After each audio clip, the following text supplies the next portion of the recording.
Mr. Iyer, 162 and counting to the ruling NDA. And as one analyst put it a short while ago, the question is not whether Nitish Kumar is going to be the chief minister or not. The question is who and how many deputy CMs would we see? Would you agree?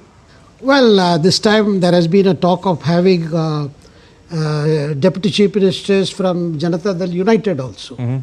Because in the previous arrangement, Nitish Kumar, chief minister, and they had two persons from the BJP as deputy CMs.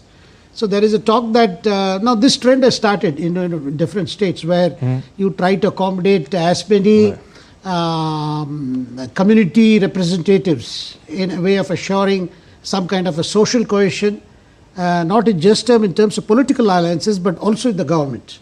So there has been a lot of speculation in this regard that the possibilities of some senior JDU leaders joining in the new government as deputies to Nitish Kumar. Indeed, and we can see that the JDU actually has emerged as the single largest party right now, ahead of the BJP.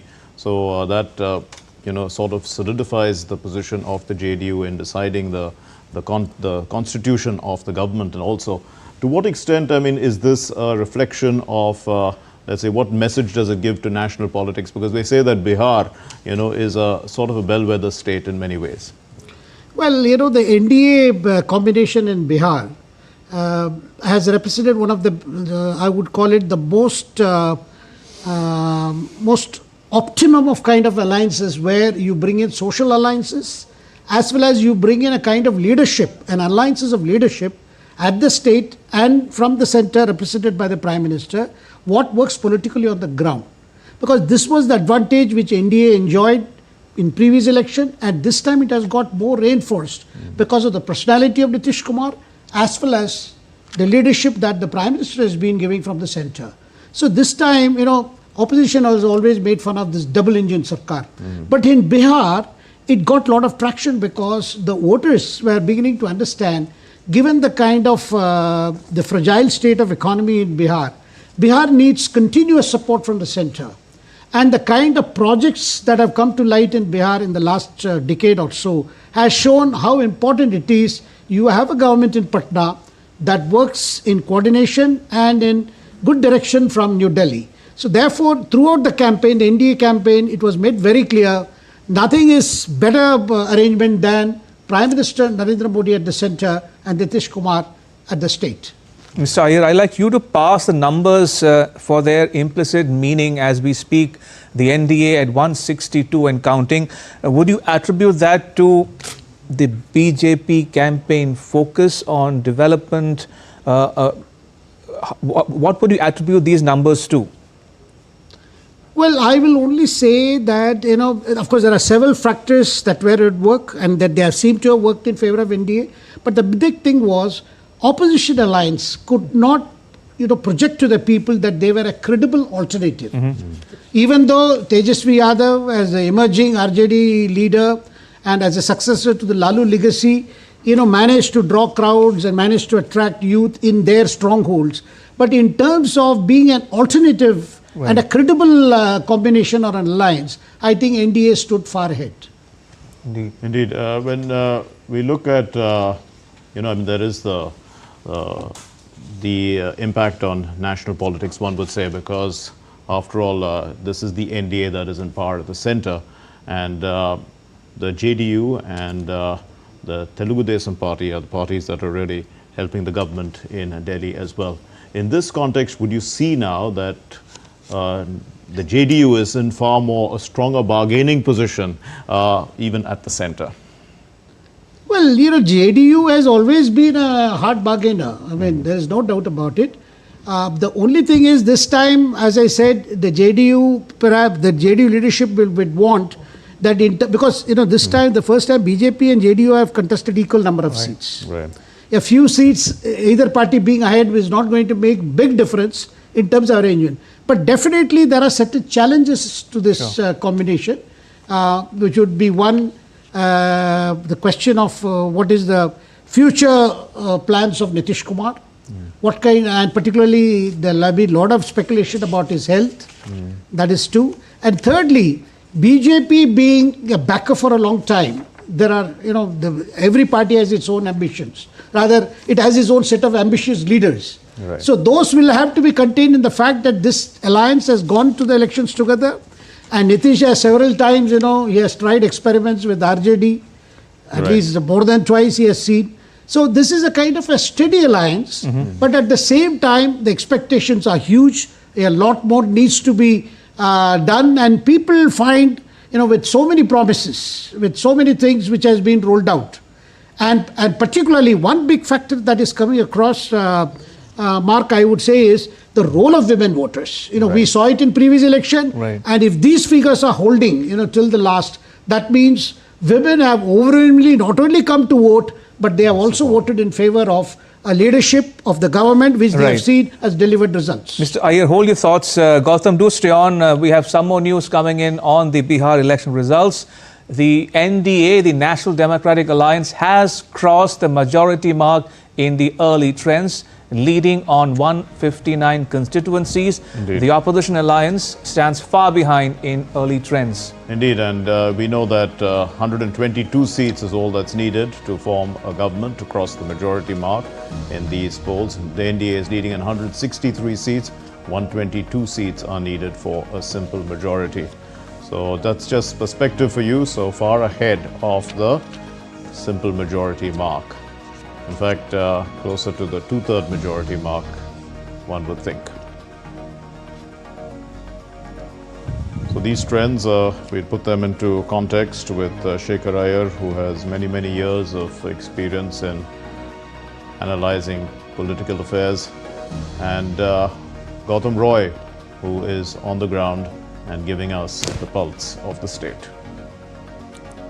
And just to go back to the point you were making, Mr. Iyer, if I were to posit to you that the MY combination, as understood in popular parlance in Bihar, the Muslim Yadav combination, has given way to another MY, Mahila and Yuva. Would that a fair submission to make? Absolutely, absolutely, because the MY factor, which has always been as kind of a barometer of the strength of particularly the Mahagathbandhan, has this time been unable to get any kind of traction, addition in terms of beyond the MY. Right. Of course, MY is the strongest base for the RJD, no doubt about it.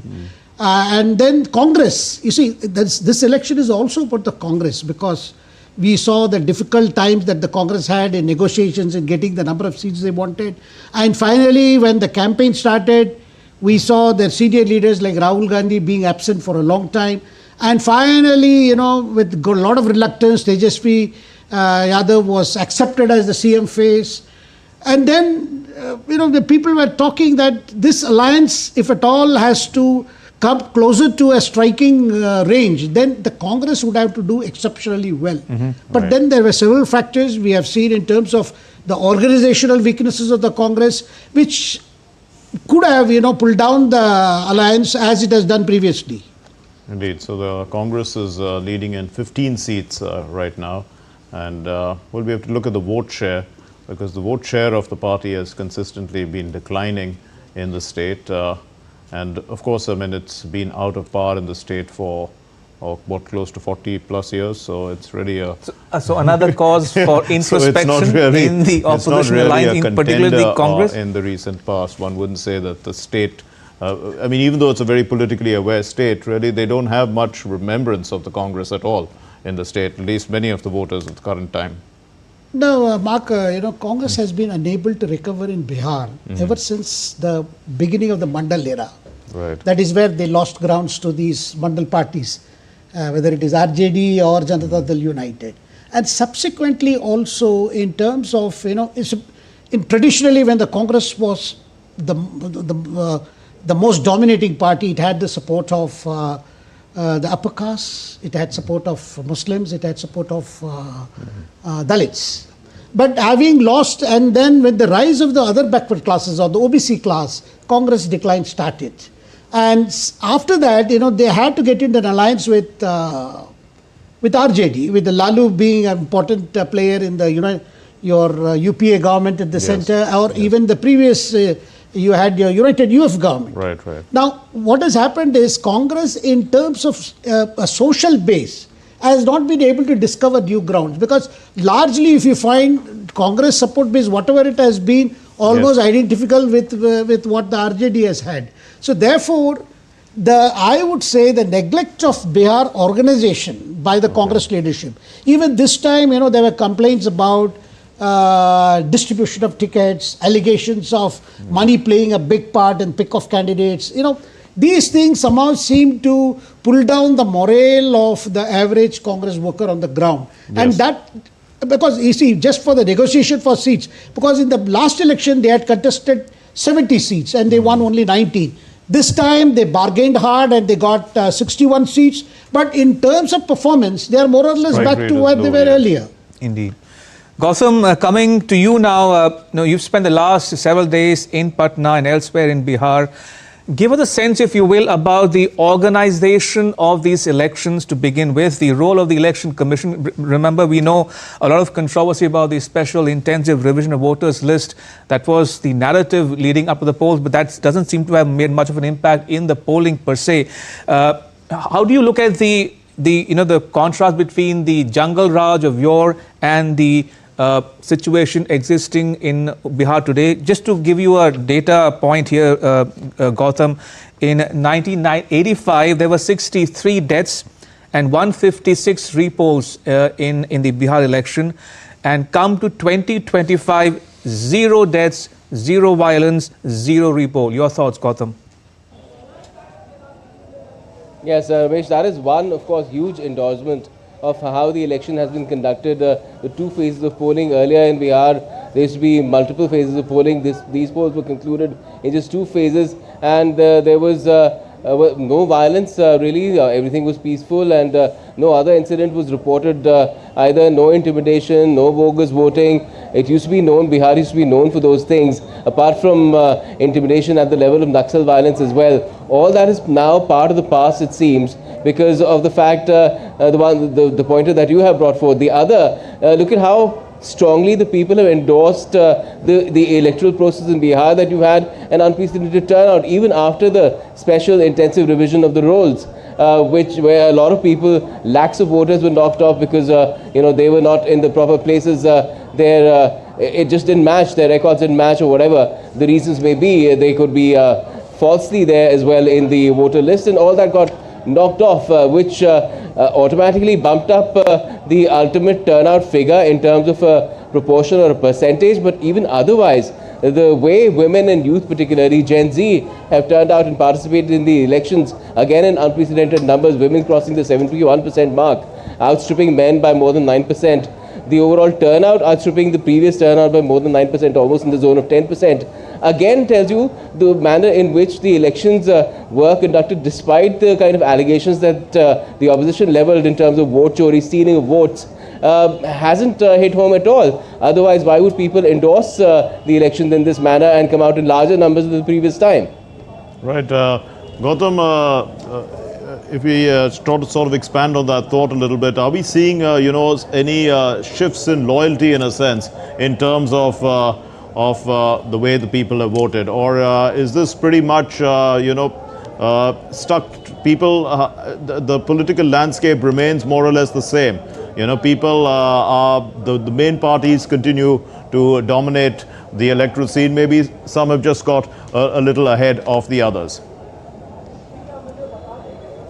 Yes, well, the political landscape of Bihar has traditionally been defined by identity, be it religious identity or casteist identity, but it seems that those identities are now shifting in a manner of people seeing how the particular political dispensation in power has performed as well, which is why we see Nitish Kumar being Chief Minister for the number of years that he already has, almost 2 decades, perhaps getting another turn, a record 5th term, to rule Bihar along with the BJP and other allies in the NDA for another 5 years. Now that is huge, because it was initially said that people ultimately look at which party favors which caste, which religion, what is their candidate, what is his religious identity, what is his casteist identity, then they decide and vote.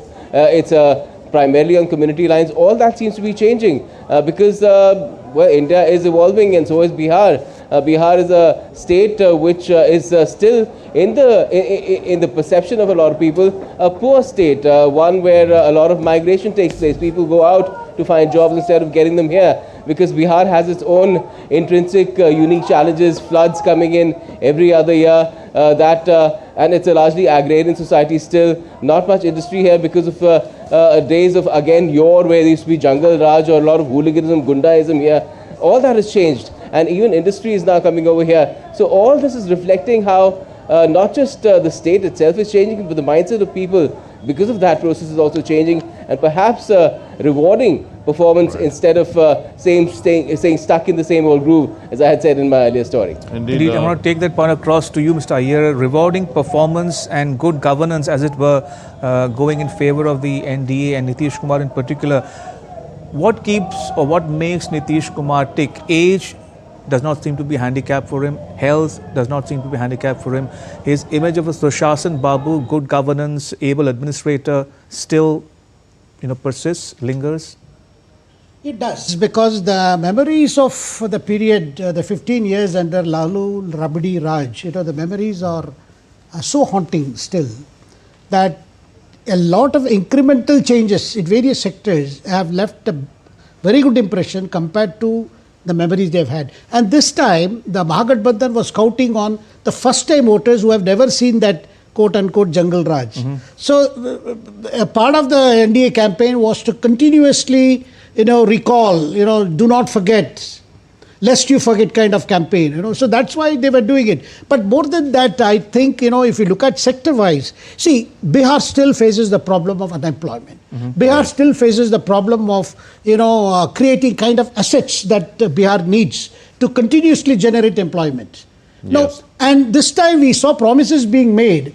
Like, for instance, Tejasvi Yadav came with providing one government job to every family. This was a very tall order, and an average voter knew that government just cannot do it. The budget won't allow it. But on the other hand, if you look at the promises that the NDA has made, is largely creating an ecosystem which would bring in investment, which would bring in skill training for the youth, and make them stand up on their own, not necessarily government providing a job. There's clearly a voter realizes that these are more realistic promises than the RJD's promises.